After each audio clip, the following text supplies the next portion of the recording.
All right, this is the second part of the video. All right, and I changed my mind. I was waffling between which one I wanted, 2 and 3, but you can't go wrong either way you put it. Whether you're talking about setting the stage or decision maker, but I'm gonna say you make sure that you're in front of the decision maker, okay, and the buying power. So that's number 2, decision maker and buying power. Listen to me. Married folks make transactions together.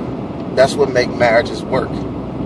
When people are in marriages and they're making singular decisions, in my belief, that spells lack of communication or lack of desire for communication. And granted, there are some marriages like that. You need to go in assuming that they make decisions together, because I'm going to tell you, even if one party makes the decisions all by themselves, when they don't want to be pressured to make a decision, they'll a lot of times play good cop and bad cop with their spouse. They'll say something like, well, let me check with my spouse, which will end up resulting in you spending so much of your time trying to get the business, only to hit a hurdle that you cannot overcome, because let me talk to my spouse is, even if it's being used as an excuse, it's, for lack of better words, a better excuse. It's a worthy excuse. So since you know that you have to, part of overcoming objection is to know what type of objections you're going to get. And I'm telling you right now, a lot of times if you try to handle business without speaking to the decision maker and the buying power, which a lot of times it can be 2 different people, what'll end up happening is, just before you can get the business, walk away, and right before everything is finalized, you'll get a phone call, you'll get some email notification or what have you, and it'll say, I wish to cancel. And what fun is that? You go out there, you get a $15,000 sale, you going and you counting your money, you saying, man, this is a nice commission, I'm going to go ahead and, me and my family are going to do this, me and my family's going to do that. That's wonderful, that's great. And then you find out the day before, or what have you, that you do the install of whatever it is that you're doing, or whatever type of business you got. They call the office, or they call your office and say, something came up and I just wish to cancel. And they might give you a real good excuse, but at that time, no excuse is good enough for you. You're just trying to figure out, why did I waste my time? Well, I'm going to tell you right now, you will waste your time if you don't get in front of the decision maker and the buying power. Now, when you're talking about the decision maker and the buying power, a lot of times people start backpedaling. We live in a society where there are a lot of beta males, so to speak. Not a lot of alpha males. See, an alpha male will tell you like it is. Yes, I'm interested. No, I'm interested. Yes, I want your services. No, I don't want your services. And that sounds kind of harsh, but as a business person, as a person conducting business, whether it's your own entity or you're working for somebody else, all you can ever ask for is honesty. But people aren't going to be honest with you. Yes, if you build enough rapport, you increase the chances of them being honest with you. But don't even put yourself nor the potential client, in a position to give you that option of saying, let me think about it, let me backpedal, let me do some research, let me sleep on it, let me pray on it. Don't put them in that position, okay? You want the decision, and you want a decision as best as possible right then and there. Because I'm telling you, unless it's something fabulous and glamorous that you're talking about, most of the time, if you give people space, they'll talk themselves out of getting what it is that you need. I'll give you a great point. One time my wife said, you need to go and buy you some clothes. And I said, no, I don't need to do that. Now, I needed some clothes. My size changed. I needed to get some more clothes that fit. So she said, no, babe, you got to get some more clothes because you don't have any clothes. All I kept thinking about was, I knew I needed clothes, but all I kept thinking about was the money that I would be spending on clothes and how we could put that money towards something else. It's just I believe, a normal way of thinking for a husband, for a father, for a provider. They're always thinking about their family. So it would have been cool buying, my wife, my children clothes, but for me buying myself clothes, I really, really wanted to see how I could get around the need for that. It's just a selfless thing that a lot of us can identify with. At any rate, I ended up getting the clothes, and I got a great deal on the clothes. But if I'd have had time to think about those clothes, I would have talked myself out of getting the clothes, because I was already not intending to buy the clothes anyway. But my wife, she was the buying power. I was the decision maker, but she's the buying power. So I'm sitting in that situation and I'm saying to myself, wow, yeah, I've got the money and I can make the decision, but how would this affect me if I don't do this when my wife wants me to do this? And a lot of times men can walk around like they want to walk around, but typically the buying power is the woman. The decision maker is the man. He might have the final word, but if he has any kind of common sense, he's going to think about that if there was a need, if there was a concern to be addressed, and the woman is on board to do something and he doesn't do something about it, then how is that going to affect us? She's going to be upset at me. She's going to feel like I don't listen to her. Then I've got to listen to this and that and da da da da da, and I might sleep on the couch, and I'm going to be in a doghouse. That's why it's important to make sure that the decision maker is available with the buying power. Know you want to get that sale right then and there, but if the decision maker and or the buying power is present individually without the other, you don't need to pitch anything from a price standpoint. You got to make sure that person is available. The roles of the decision maker is someone who, they stroke the check. You've seen them in different instances. You've seen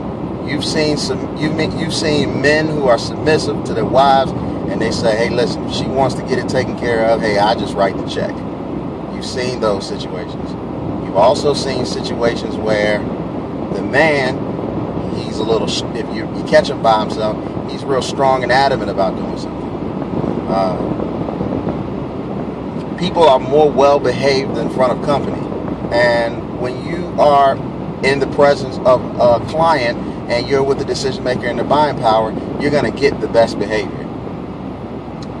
If you try to pitch something to a man and it doesn't make sense to a man, whether it makes sense to him or not, if he has any smarts about him, if you will, he's going to run it by his buying power.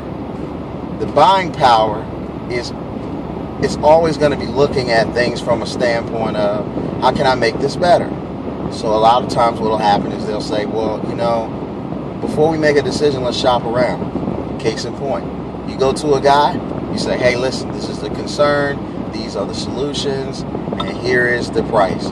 They'll say, great, sign me up. Well, guess what? You sign them up, or you don't sign them up. They say, let me just talk to my spouse and let her know what we're going to be doing. You say, sure, no problem. You're walking away, you're feeling good about everything, everything's all wonderful. All of a sudden, you call back on a follow-up date, and then that guy tells you, my wife thinks that price is too high. Now it's good cop, bad cop. My wife says that we should probably get some other estimates. Now, that's a nice way of that guy telling you we're not going to do business with you. How often do you think that they're going to go and shop around and do this, that, and the other, and then go with you? Okay? No matter what you have to offer, they're shopping around. And a lot of times when they say they're shopping around and this, that, and the other, you'll follow back up with them and say, hey, I just was calling to see how everything was going.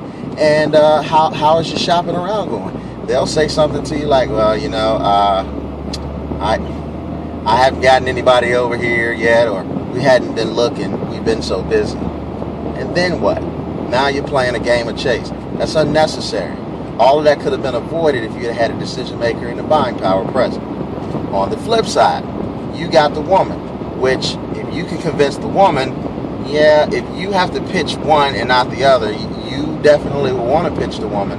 But all in all, I would still stay away from pitching a one-legger is what I call it. You want both of those legs there. And you want to make sure that they can be able to converse about those things right there in front of you. Or if you need to step out of the room, whatever the case may be, you want them there. Because she's going to have questions, he's going to have questions. And I promise you, they're not looking at it the same way. So you go on and let's just say you're talking to a woman by herself, a wife. She's all in. Now what you've done, just like the other way around, is you forced a wife, or you forced one person to become your orator. Now, let me ask you a question. Do you need anyone to talk for you? No. You're a grown up. I'd imagine if you're listening to this video. You're a grown person. You're making decisions and moves by yourself. Or you're making the moves and decisions based on what's going to be in the best interest of the welfare of your life. So the last thing you need is for someone to talk for you. Now, the human mind, they say, and don't quote me on this, I believe it's either 10%, 15%, can retain 10-15% of the information that they read versus hearing or whatever the case may be. If you're giving a lot of information and you're talking about the benefits of whatever it is that your service is, that person is going to, based on science, going to only remember 15% of what you said. So now what? Are you going to go in there and pitch 15% of what you have to offer? No. You're going to go in there and give it your all. And what is your all? 100%. So you need to give 100%. Because I'm going to tell you right now, I can see the value in 100% of something versus seeing the value in 15% of something. I can see the value in getting my floors fixed for $25,000 if it's explained to me correctly and I can see the benefits of it versus someone telling me, yeah, we'll replace your floors and it's going to cost $25,000. First of all, I'm not versed in floors, so I don't know how much they cost. That's going to say, that's going to make me say, that's a lot of money. I'm going to need to go ahead and try to find somebody else to get out here so I can get an average of what they should be. And if they go out there and get an average, somebody will sit down and they'll say, okay, you know what? I need to be there to listen to what's going on. Now they're going to give you their attention. They're going to give another person the attention you should have been getting from them because they know that it's a big investment and they want to just see. So now this other person comes in and I'm telling you, they can be $100 cheaper than what you have to offer.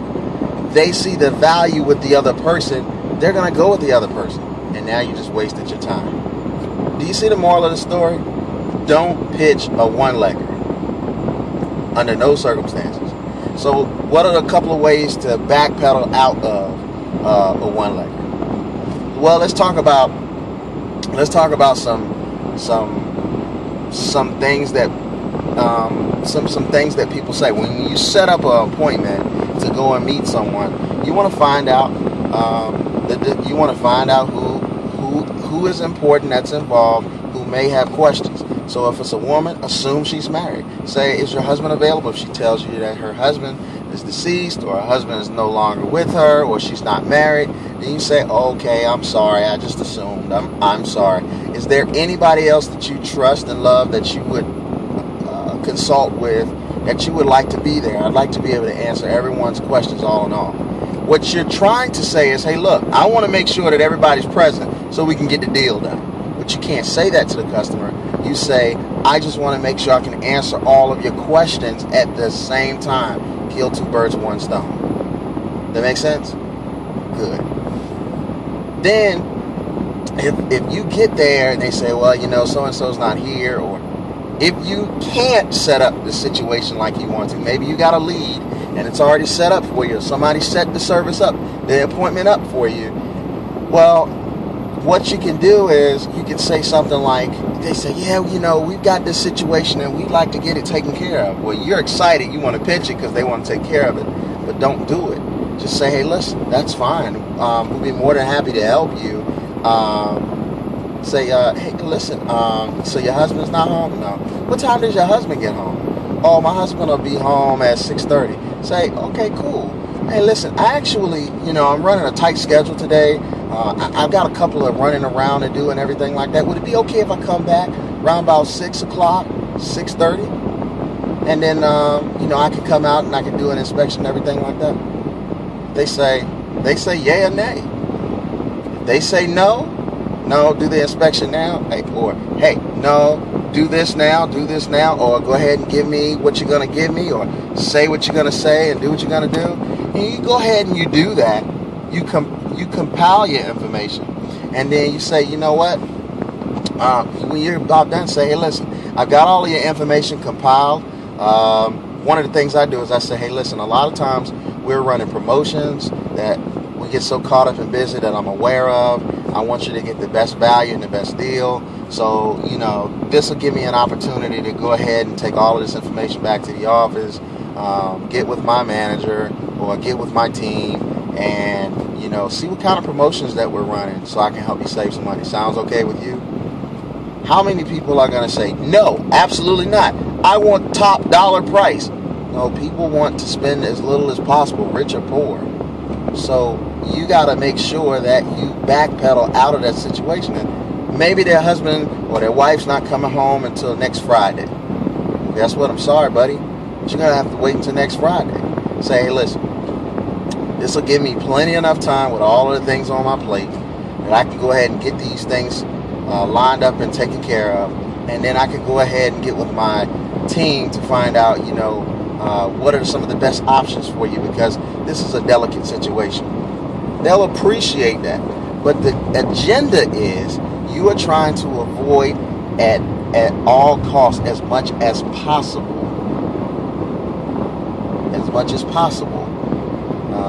A one-legged pitch. There can be situations where you can pitch one-legged, but the only time that you do that is when they ordain it as okay. So if I say to you and you're the client, I say, hey, listen, where's your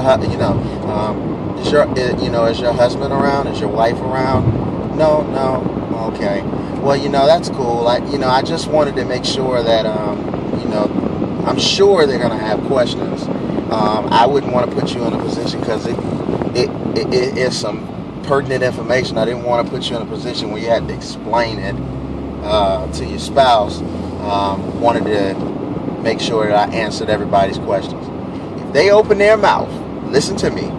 If they open their mouth and they say, no, my spouse already knows what's going on, and we want to get this taken care of right now.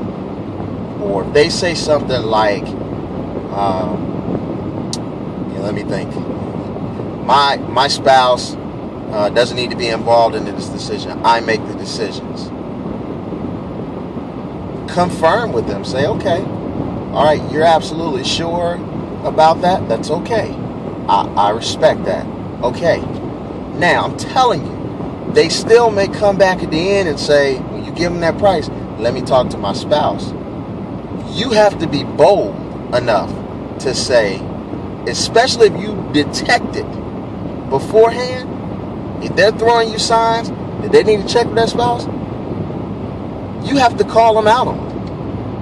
You have to call them out on it. Hey, wait a minute. Now, earlier I was saying that, I wanted to answer any questions that your wife or your husband had and everything, and you were just, I'm just rephrasing here. You were telling me that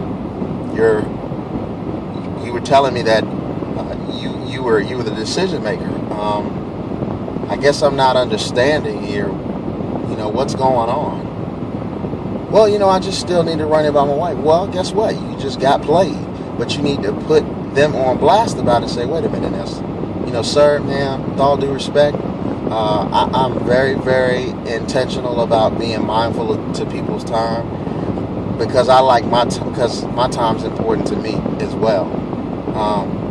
If you needed to talk to your husband about the final decision, then, you could have just told me that. But you have to use your judgment in those situations, okay? Use good judgment. And like I said, just avoid the one-leggers like a plague. Remember, sometimes the decision maker can be the same, and the buying power can be the same person, but oftentimes it's split amongst two people, and sometimes even more.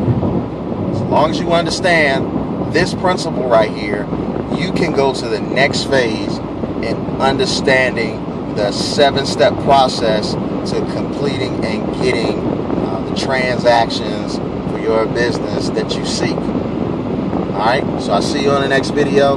This was number 3, decision maker and buying power. See you.